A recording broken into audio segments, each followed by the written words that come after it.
Good afternoon, everyone. My name is Laura Bird, and I'm a Legislative Associate at the National Congress of American Indians.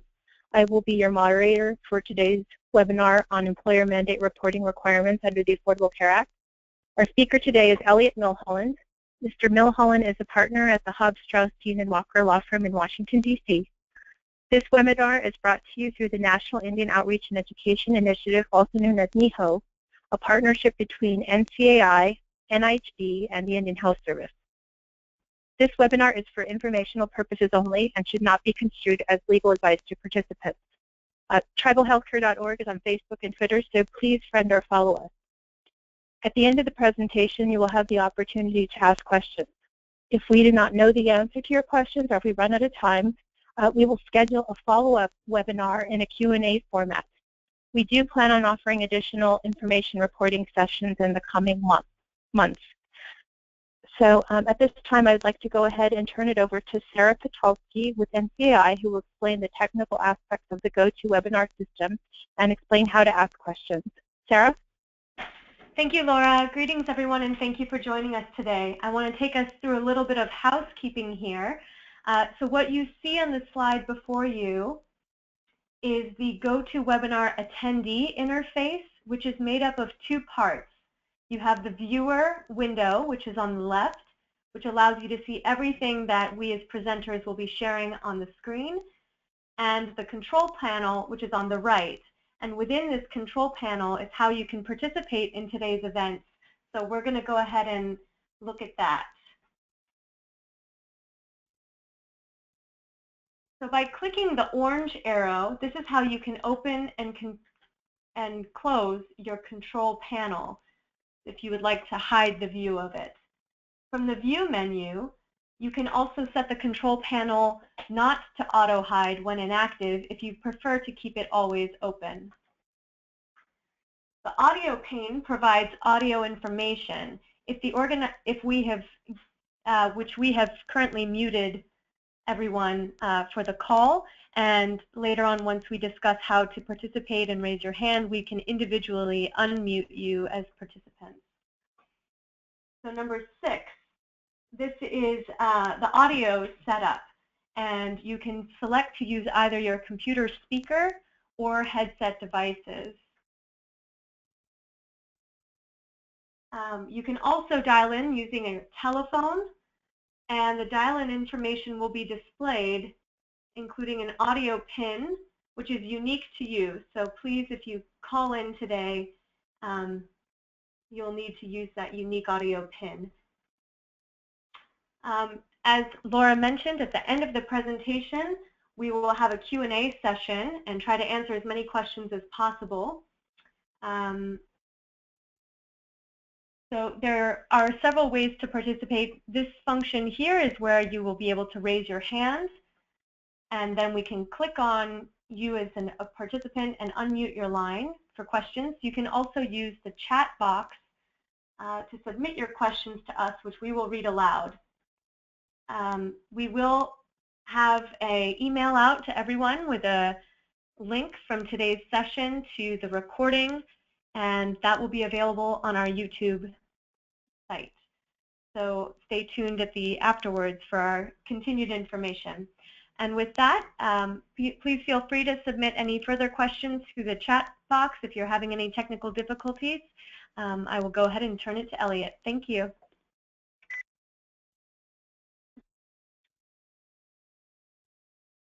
Okay, great. Thank you very much. Again, my name is Elliot Milholland. I'm happy to make this presentation to you all today on the IRS employer mandate reporting requirements. And if we could start with the first slide.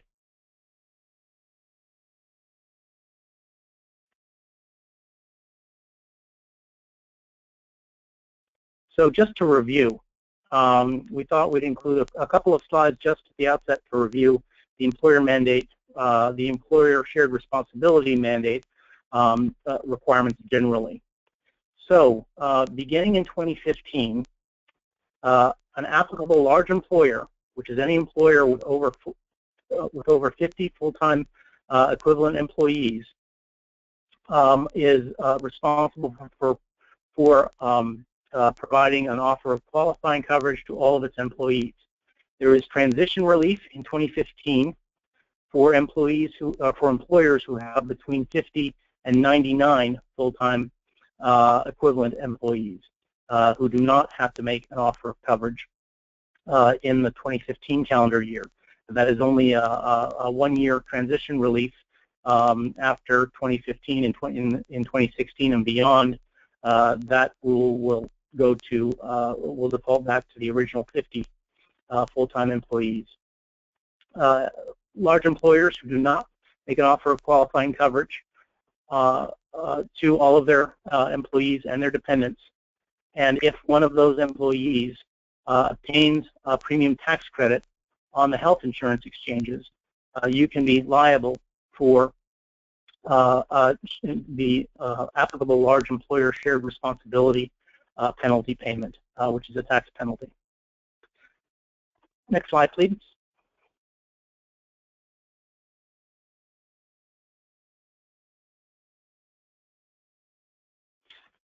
How the mandate applies to tribes. The applicable large employer mandate applies to all large employers. Per IRS regulations, it includes governmental entities, which includes federal, state, and tribal governments. Additional rules specific to governmental entities have not yet been issued by the IRS. However, the regulations define employers to include governmental entities. So in 2015, all tribal governments and other tribal entities will have to comply with the mandate in order to avoid assessable payments.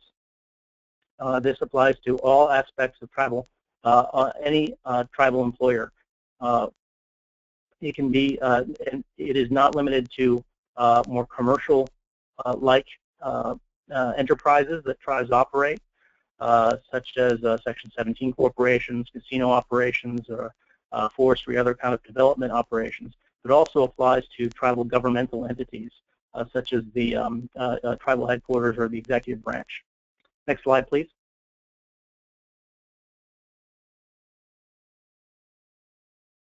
So how they are incurred. In 2015, an applicable large employer will incur an assessable payment penalty if it does not offer at least 70% of its full-time employees and their dependents the opportunity to enroll in health insurance coverage, or offers at least 70% of its employees the opportunity to enroll in minimum essential coverage under an employee-sponsored plan, but the coverage is unaffordable or does not provide minimum value, and the full-time employee receives a premium tax credit or cost-sharing reduction in the marketplace. The key that triggers the penalty is if one of your employees is not offered qualifying coverage, and that employee then goes onto the marketplace, the individual marketplace, and obtains a premium tax credit. The reporting requirements we're going to talk about today are used by the IRS to determine whether an employee is eligible for coverage, eligible for a premium tax credit, and two, whether the employer, which is the tribe in this case, is can be assessed a penalty, or if that employer has met the requirements of the large employer mandate. Next slide, please.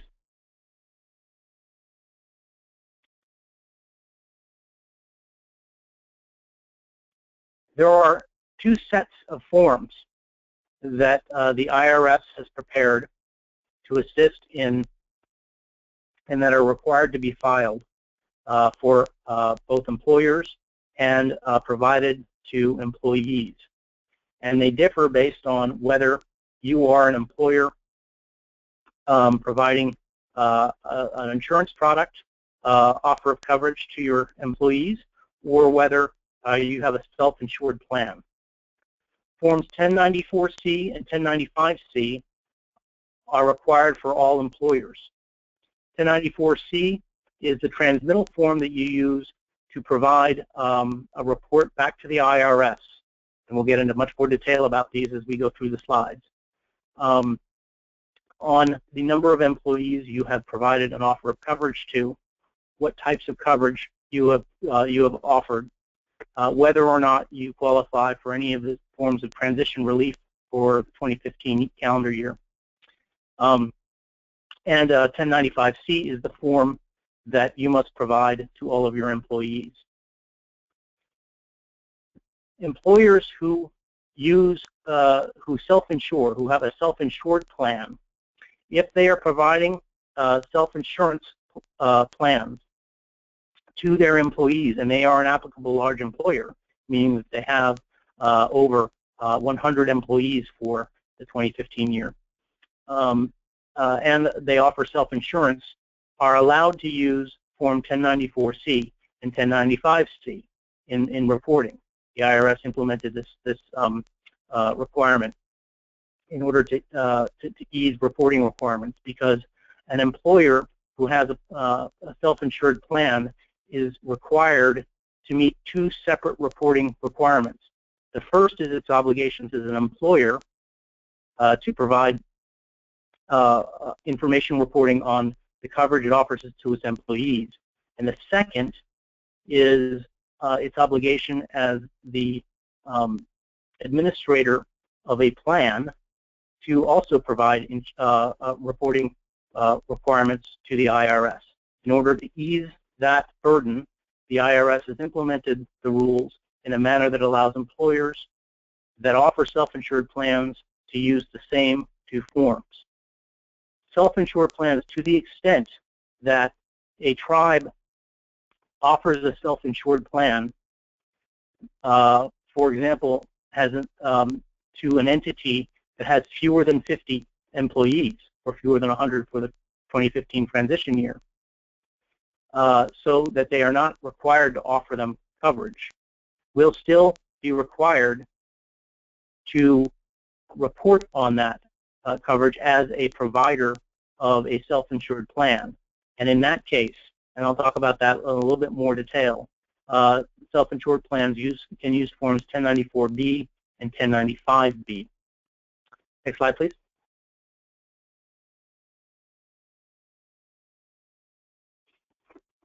Okay, the employer requirements are mandated by Section 6056 of the Internal Revenue Code, and it requires all applicable large employers to file an information return with the IRS and provide statements to their employees about their coverage. It is used to determine compliance with the employer mandate and the employee eligibility for premium subsidies.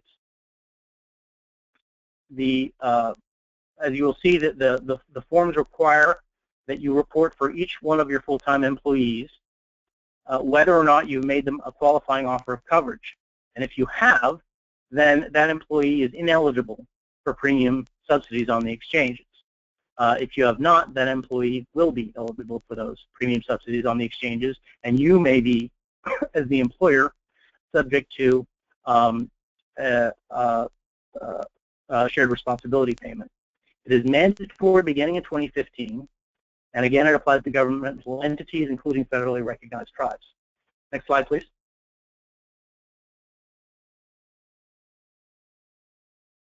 The due dates for reporting.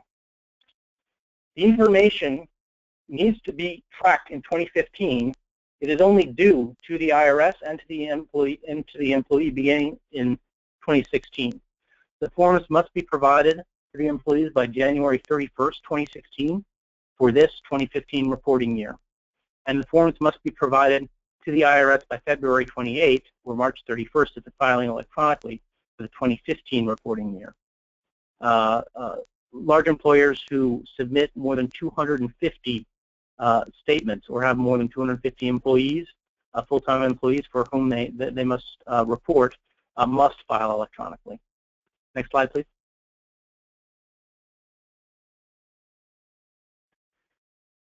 One of the key aspects of the information reporting requirements is that it requires monthly tracking of all of your employees, meaning that the reporting requirements and reporting forms require you to track month by month whether or not you've made a qualifying offer of coverage or qualify for some form of transition or other relief for each month in which an employee was full-time, was a full-time employee employed by your tribe.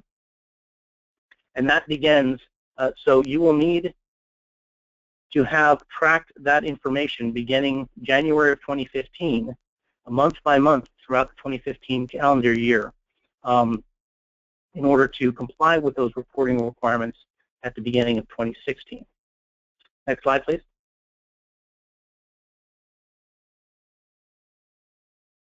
So the general reporting rule requires reporting on all full-time employees for each month. It requires reporting on a month-by-month basis of whom the coverage was offered to. Was it offered to just the employee, to the employee and their spouse, the employee and their dependent, and also what the employees share, meaning the any costs to the employee in terms of whether or not you require the employee to make a contribution to the cost of their health coverage. So that share, that dollar amount of the lowest cost monthly minimum essential coverage option. Next slide, please.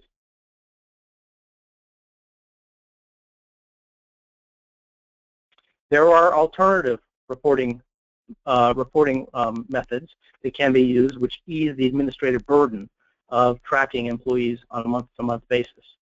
The first one is the qualifying offer alternate method. In this case, the tribe must certify that a qualifying offer of coverage was made to one or more full-time employees. That offer must be for minimum essential coverage, which means that it meets the minimum cost and minimum value requirements, that it does not exceed 9.5% of the employee's income for the year, or that you have used one of these safe harbors, which allows you to calculate compare the employees, the cost of the employee's share to the employee's income. And the qualifying offer must be made to spouses and dependents as well as the employee. The employer mandate does not require offers to spouses. It only requires an offer to the employee and their dependents. But in order to qualify for this qualifying offer method, you must offer coverage to all three. Next slide, please.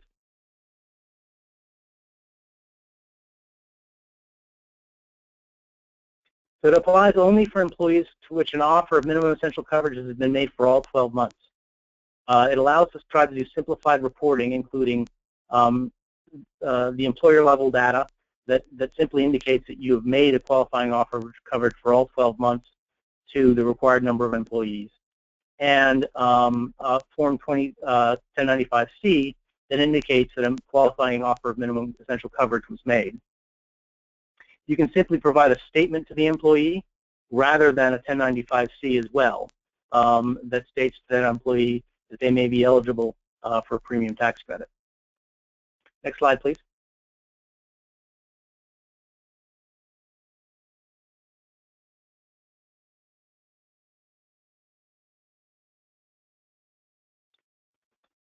So the full reporting is still required for all of those employees that have not been offered coverage for all 12 months.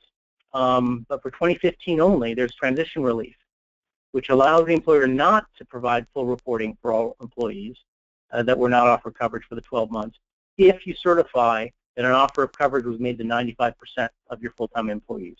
In other words, the qualifying offer method allows you to simply certify that you've made a qualifying offer to 95% of your employees, and in 2015, there's transition relief that doesn't, that allows you not to go ahead and provide full reporting for all of those employees you have not offered full-time coverage to for all 12 months. Next slide, please.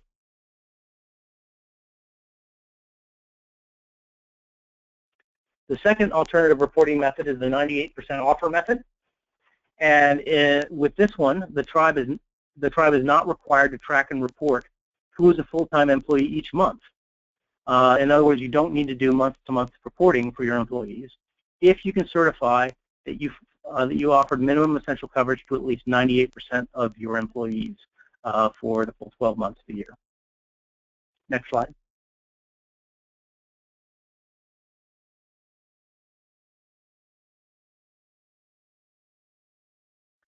So there is also transition relief, as I mentioned earlier, for medium-sized employers.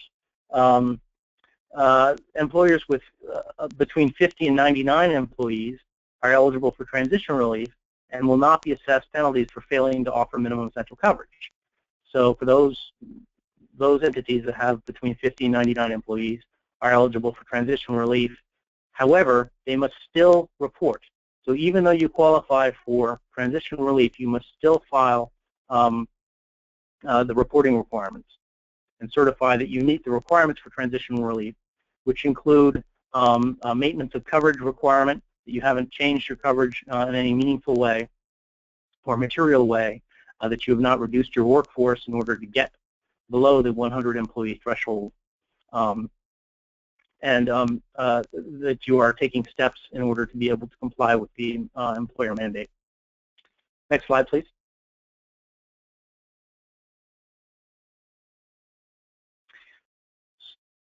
So let's go through the forms, but before we do so, I do want to say that while we are discussing the actual IRS forms that IRS has provided, you can also use alternate forms, and we are aware that certain vendors and certain third-party administrators may be offering alternate forms.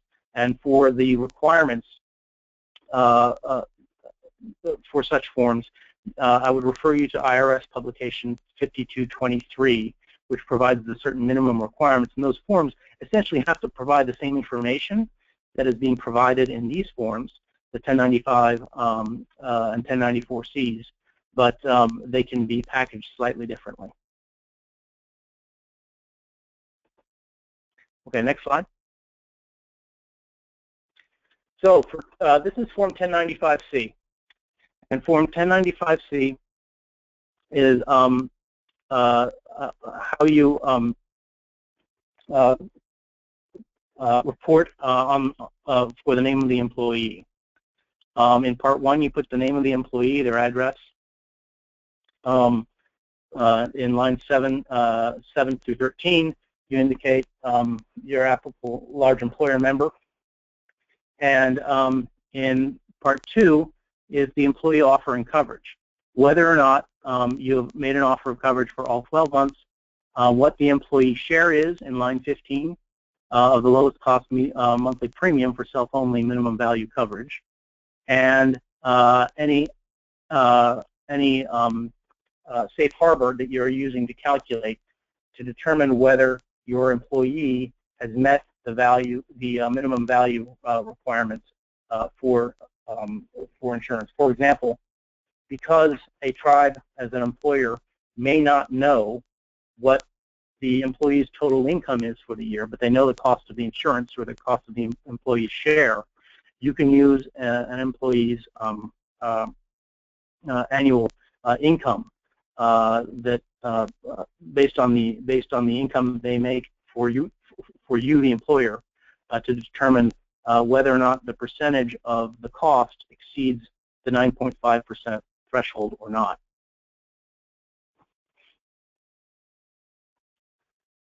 Part 3 is required only for self-insured plans. And as I mentioned earlier, this provision, IRS decided to create a combined set of forms so that an employer who also needs to meet the requirements to report as a plan itself can do so using Part 3 of the 1095C form. And here, if you provide self-insurance coverage, you check the box and then enter in the information for each of the covered individuals who is receiving an offer of coverage. For each covered individual, you need their Social Security number, their date of birth.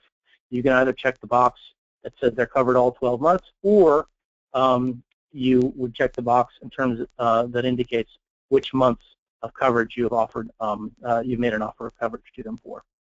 Next slide.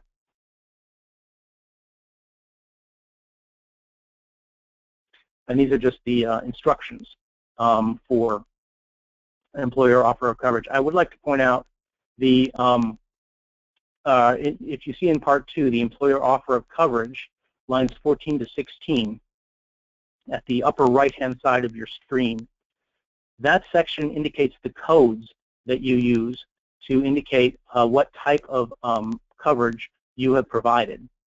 So code 1A, for example, is an offer of qualifying coverage that you have provided minimum essential coverage, providing minimum value offered that was offered to you, i.e., the employee, with an employee contribution that is less than, and this is the amounts for this year, $1,108.65, which is less than 9.5% of the 48 states. It's an average number. The other coverage codes indicate if you've offered something other than qualifying offer of coverage. For example, 1B is minimum essential coverage, providing minimum value to you, and coverage was not offered to your spouse or dependents. And you can go through those codes, and this is where you find the codes to put it in for each of your employees, to the extent that you've offered different forms of coverage to different employees. If you've offered a qualifying offer to all of your employees, you would simply use code 1A in filling out that form. So next slide, please.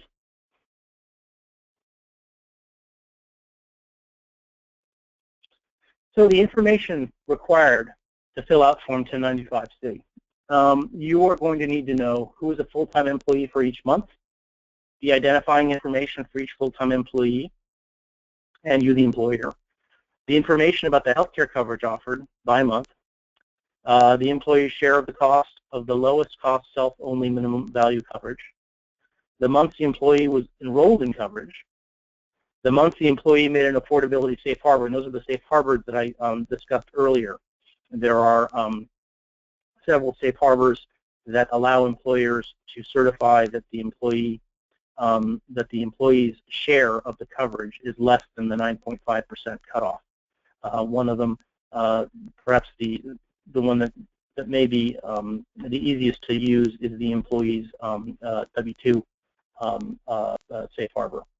And then if you have a self-insured plan, the information about the coverage you have offered through that self-insured plan. And again, for employers who wear two hats, who are both required to report as an employer and also required to report as a plan, you can use Form 1095-C, Part 3, to report on the self-insured coverage you are offering.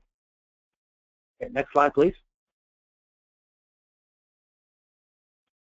So the next piece that we're going to look at is the transmittal form, and this is what you provide to the IRS. So the 1095-C is what you provide to your employees. 1094-C is what you provide to the IRS. So here you indicate your employer information, your name, address, and your EIN. I want to call your attention to lines 9 through 15, which is the name of the designated government entity. The reporting requirements allow governmental entities to designate a single governmental entity within their government structure to transmit what's called the authoritative transmittal. For each entity that is required to submit reporting requirements to the IRS, there can only be one authoritative transmittal. And that authoritative transmittal provides information on the total number of employees and the total number of 1095-C forms you have provided. The designated governmental entity allows you to designate one governmental entity or one part of your tribe, for example, to do that reporting for all of the other entities within the tribal governmental structure. So line 19, if you see in part 2, line 19, is the indication, is this the authoritative transmittal for this applicable large employer member? And if it is, then you check the box. If, for example, you have a tribal forestry project, forestry department that has 120 employees, and that entity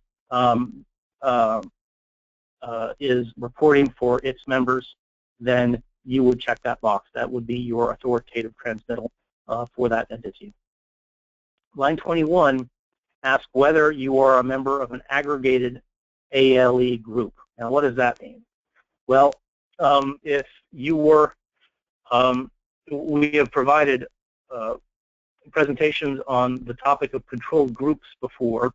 I won't give a full description of it now, but I will just mention that the employer mandate is designed not to allow corporations, really, because it's really not designed for governmental entities, but it applies to them. It is designed to prevent corporations from simply splitting themselves up into groups with fewer than 50 employees and thereby avoid the large employer mandate requirements. What the rules do is they borrow from the ERISA, which is the Employment Retirement Security Act's requirements for controlled groups, which basically, in a nutshell, say that if you have 3 or 4 different corporate entities or partnership type entities that are controlled by a single entity, they will be treated as if they are all part of the same controlled group or aggregated group. And so if you've got 4 units of 49 employees apiece, if they're all subject to common control by a parent organization, then they will be considered to be part of the same group, and then all of them will be subject to the employer mandate penalties for noncompliance with the mandate. Now, each one of those member groups, though, is independently responsible for doing its own reporting. Now, how does this translate to tribes? Well, the IRS did not provide any guidance on how those controlled group rules apply to tribal entities. They have reserved, as specifically in their regulations, as to how those rules apply to government entities, which includes tribes. And instead, they have said that tribes are entitled to rely on a reasonable good faith interpretation as to whether and how those control group rules apply to them. As a practical matter, if a tribe has several different entities, it may have a governmental headquarters, it may have a housing department, it may have a health department, it may have a casino operation, and it may have various other structures. Whether or not those entities need to be aggregated together so that you meet the 50 employee threshold or not, or whether one of those entities that has fewer than 50 employees needs to be counted along with all of your other employees, is a question that the IRS has reserved making any definitive statement on, and instead has said that you are entitled to rely on a reasonable good faith interpretation of the rule. So this question here, getting back to the form, question 21, asks whether or not you are a part of an aggregated group. And so if you are reporting for a smaller tribal entity that has fewer than 50 employees or more than 50 employees, you will need to assess whether or not that group is subject to the control group rules, the aggregation rules, and whether you are part of a larger group for the IRS. We have asked the IRS to provide some clarity on this issue for tribes, as this is an issue that we are getting a number of questions about, and unfortunately the IRS has not yet given any definitive guidance on, other than to encourage tribes to take that reasonable good faith interpretation. So on line 22 is where you indicate what type of offer you have made to your employees. So are you using the qualifying offer method? Are you using the qualifying offer method with that transition relief that's available only in 2015, where in 2015 you don't have to do full reporting for all of the employees for whom you have not made a qualifying offer, if you've offered at least 95% of your employees coverage for all 12 months? The section 4980 transition relief. And this box C, if you look at the instructions to the form, there are a number of different forms of transition relief.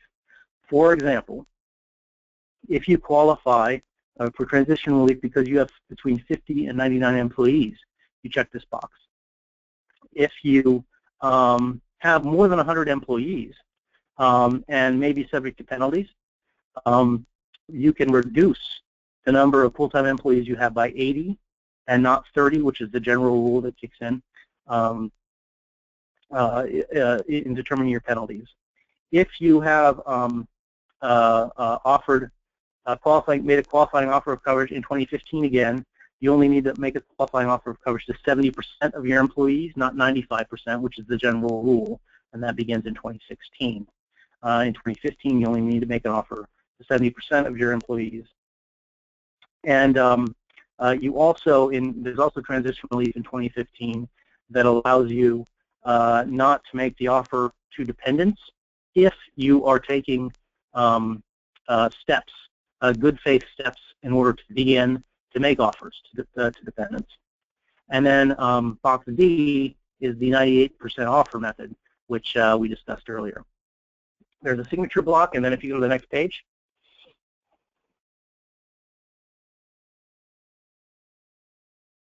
so this is the where you indicate how many employees you have and whether you've made them an offer of coverage. So in line 23, there's a box, there's a row that is called all 12 months, and so there you indicate either yes or no. Have you made an offer of coverage for all 12 months to all of your employees or not? In line B is the full-time employee count, the total employee count. So this would include your full-time employees plus any part-time employees. Your aggregated group indicator, and again, there are a series of codes that indicate what type of aggregated group you might be, and those are provided in the instructions. And then your section 4980H transition relief indicator. That is simply, again, a reference to the instructions to the form that have a different indicator code for each type of transition relief. For example, there's an indicator code if you have between 50 and 99 employees. There's a transition relief indicator code if you've not provided coverage to dependents, but you were taking reasonable good faith efforts in order to do so. So that's where if you need to refer to the instructions in the form in order to make that to indicate that in box E, in column E. Next slide, please.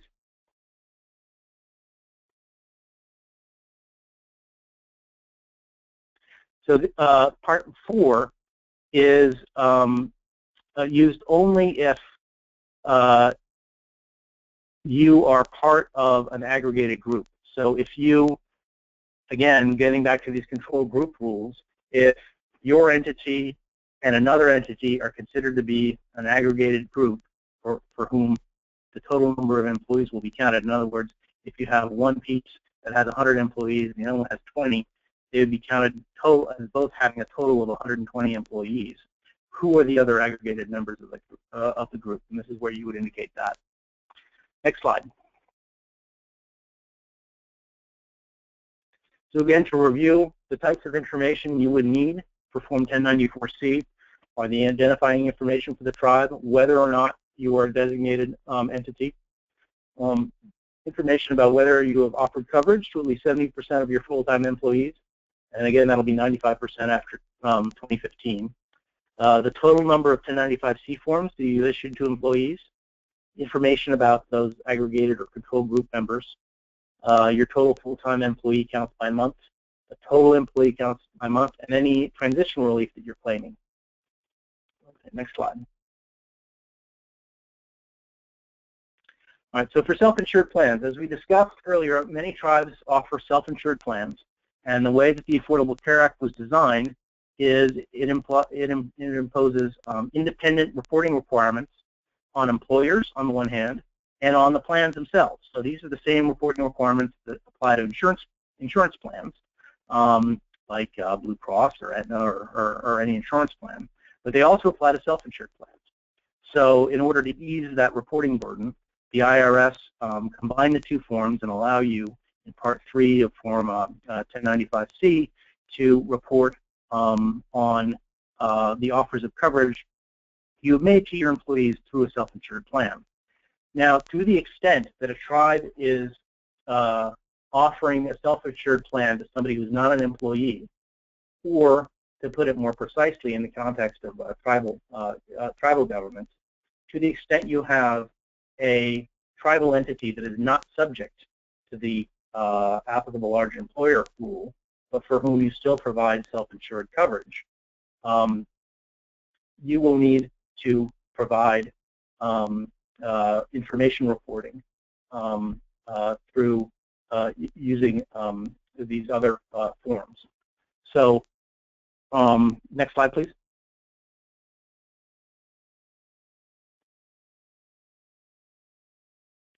So again, if you use if you are a large employer, you can use forms 1094-C and 1095-C, indicating that you provided the self-insured coverage in Part 3.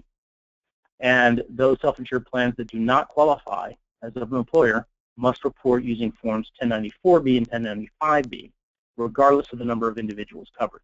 So even if you only provide coverage to 3 people, you need to report that in order to comply with your requirements to report as a plan, not as an employer, but as a plan.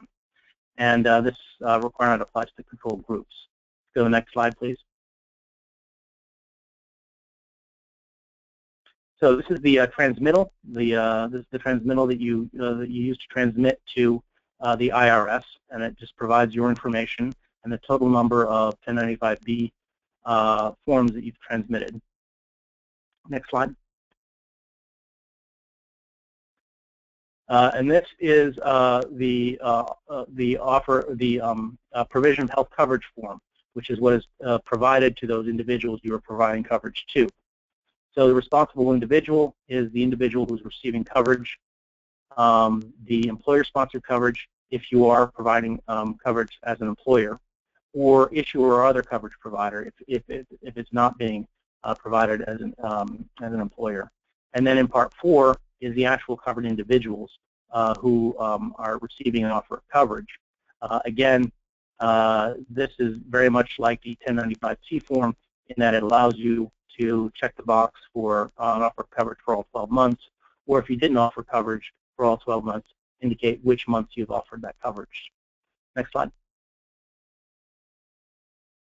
And this is just a continuation of the other form. To the extent that in these slides, it appears that there's only a limited number of slots, but the IRS forms provide additional forms where you can provide additional information. And again, third-party administrators and other vendors also have both software and other types of forms which may meet these requirements as well as equivalents. And again, for those, I would refer you back again to the IRS publication 5223 in order to ensure that they meet those requirements. But to the extent that you are, using a third-party vendor, well, this is not legal advice. They should be able to certify to you that they meet all the requirements of the IRS reporting requirements. Next slide, please. So we've also provided some links to the IRS forms, to the forms themselves that you can use. And then on the next slide, there are a number of resources that the IRS has provided that describe the information reporting requirements, the general requirements that apply to employers. There are very detailed Q&As for both employers, but also for those who offer self-insured plans. And so we provided these links to you for further review, research, and consideration. I realize I've gone through these slides in somewhat quickly, and there are sure to be a number of questions. We have, I think I've allowed for a few minutes to field some of those questions, but as Laura mentioned earlier in the call today, we will certainly be following up with additional presentations where we can have more time and maybe even design the presentation to be entirely in a question and answer format. So with that, I'll turn it back over to you, Laura, and see if we have folks who want to ask some questions. Thank you so much, Elliot. And so, Sarah, can you let us know if we have any questions? Absolutely. So the first one that perhaps you already responded to was from Virginia. Would you please clarify the reporting on the W-2? From the IRS website, employers with less than 250 employees did not have to report the yearly premium for health insurance paid by the employer. Is this correct? Yes, that's IRS issued some guidance that says that tribes are exempt from the W-2 reporting requirements. However, tribes are not exempt from the 60-55 for self-insured plans and 60-56 requirements for applicable large employers. So that's somewhat of an anomaly, but that's the position of the IRS. Okay. We do have one other question, two further questions, and then I see someone has their hand raised. Do we need to use both the 1094, 95B, and C? Could you repeat the question?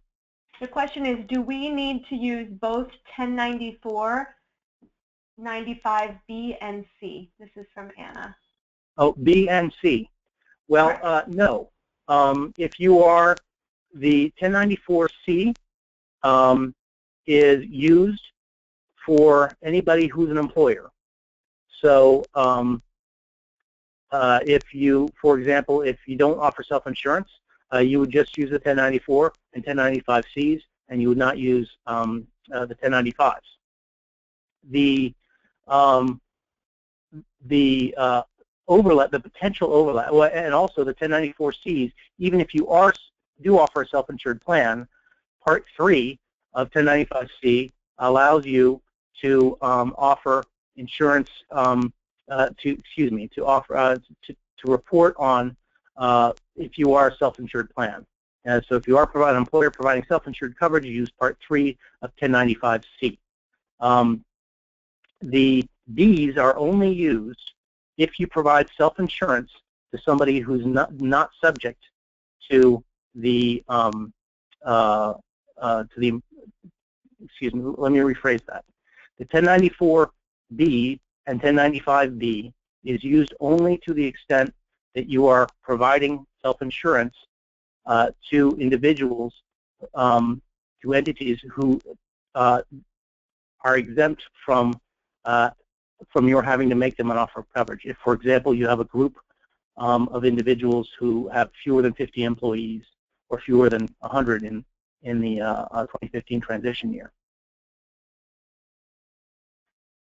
Okay.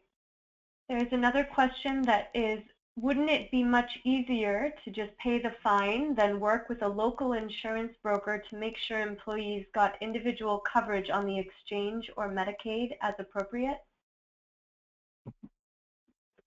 Well, that's a good question, and that's a question really for every tribe to determine whether or not the fines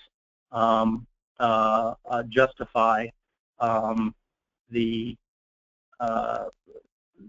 failure to offer coverage.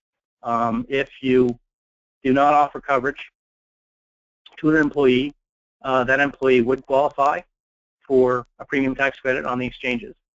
But if you recall, the employer mandate imposes if you do not offer coverage at all, you must pay a fine of $2,000 per employee, not just for the employee you've not offered coverage to. So those fines can add up significantly.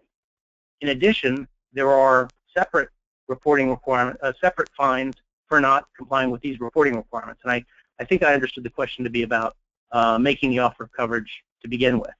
But that is an assessment that some tribes are taking a look at. In some contexts, the employer mandate has been called the pay or play rule, meaning you either pay the fine or you play along and offer the coverage. The penalties associated with not reporting, not meeting these reporting obligations, are $250 per return, up to a $3 million total. So there are significant fines associated with not complying with these reporting requirements. Now, there is some transition relief for 2015 with regard to the penalties, in that the IRS says that it will not assess penalties, and this is a matter of their discretion. They will not assess penalties if they believe that you've taken you've made a good faith effort to meet all these requirements, and you may have made some errors in transmittal, or made some mistakes in kind of submitting the forms, but you've made a good faith effort to comply. So they have indicated that, and they realize that this is new for everybody, and that there are going to be instances where it may be difficult, right out of the gate to meet all the requirements the way the IRS wants you to. Thank you. Another question is, we are a tribal health department of over 100 employees. Would it benefit the tribe to file everything together, or should we file on our own? Well, that's a good question. I think that that's something that is a challenge for many tribal governments, because if, for example, with your tribe, you may have your own HR department because your health department is so big, and you may have traditionally dealt with HR type issues like offers of coverage independently from the tribal government at large. I know that a lot of tribes may have separate HR departments for those tribes that have casino operations. Sometimes HR is dealt with entirely through the casino operation, and then the governmental HR will deal with everything else. Or if there's another single entity, a large entity like the example that was provided, a health clinic with over 100 employees, that may have its own administrative structure.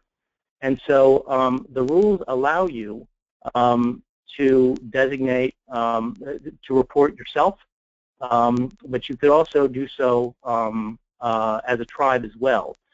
There's no monetary or other advantage of doing it one way or the other.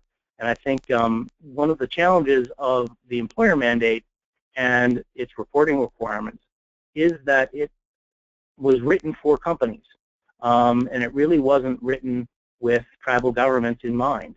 And so, when you have the entities like tribes that have grown up and developed different institutions, like a health clinic with over 100 employees, that are operated, sometimes semi-autonomously, obviously subject to the tribal council or to the tribal government. But they may operate very independently from other entities, but the rules are designed as if you're, Pepsi-Cola, with different branches, and that you're all kind of reporting through one hierarchical corporate structure. So that's somewhat of a challenge, and what it's doing is requiring tribes and those tribal entities, governmental entities, to really kind of coordinate their efforts. Because what you don't want is, for example, there is that requirement that there's only one authoritative statement that transmits those forms on behalf of any designated governmental entity. So you want to make sure that there's not somebody else doing the reporting for you, and you're also doing the reporting, so that you've got overlapping requirements, overlapping reporting. That's what the IRS rules are designed to prevent. So what it requires is kind of communication between those different arms of the tribe. Thank you. When an employee has to pay no more than 9.5% for their salary, does that include coverage for dependents also, or just coverage for the employee? No, it's self-only. Self-only, okay. And then another quick question was, is it true that employers with 50 to 99 employees are not subject to the employee reporting, the 1095-C, if they have met requirements for transitional relief? Also, does it apply to both fully and self-insured employers? Well, that's a very good question.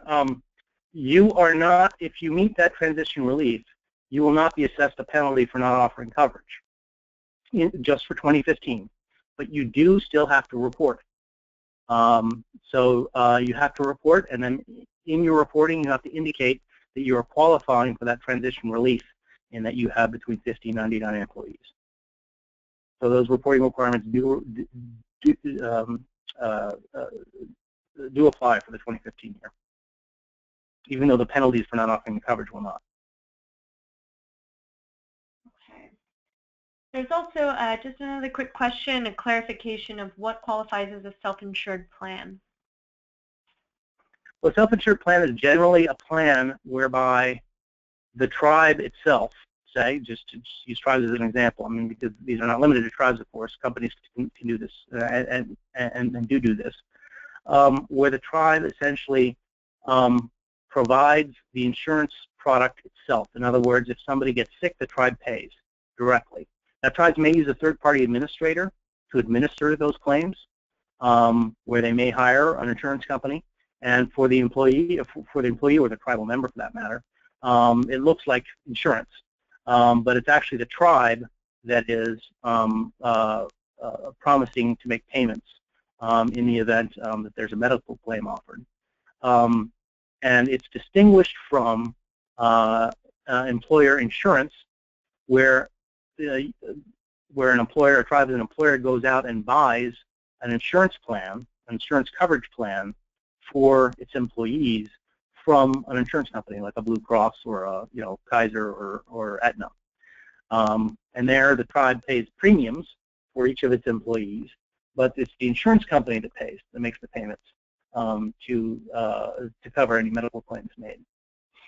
So that's in a nutshell the distinction between a self-insured plan and regular employer insurance, which relies on the purchase of a third-party insurance product. And I realize oh, go ahead. Sorry. Yeah, I was just going to say, Sarah, that we're at the end of the hour, and we're going to have to go ahead and end the webinar. But I just wanted to mention that we will have additional Q&A sessions in the future, as well as a session specific to information reporting. So I just wanted to make everyone aware of that, and we will be circulating information by email. So again, thank you everyone for participating on today's webinar. Sarah, I don't know if there's any questions outstanding, but we can make sure and address those on at the next session. Absolutely. Thank you. Thank you very much. Thank you, Elliot. We appreciate you. Thank you. Thank you, Elliot.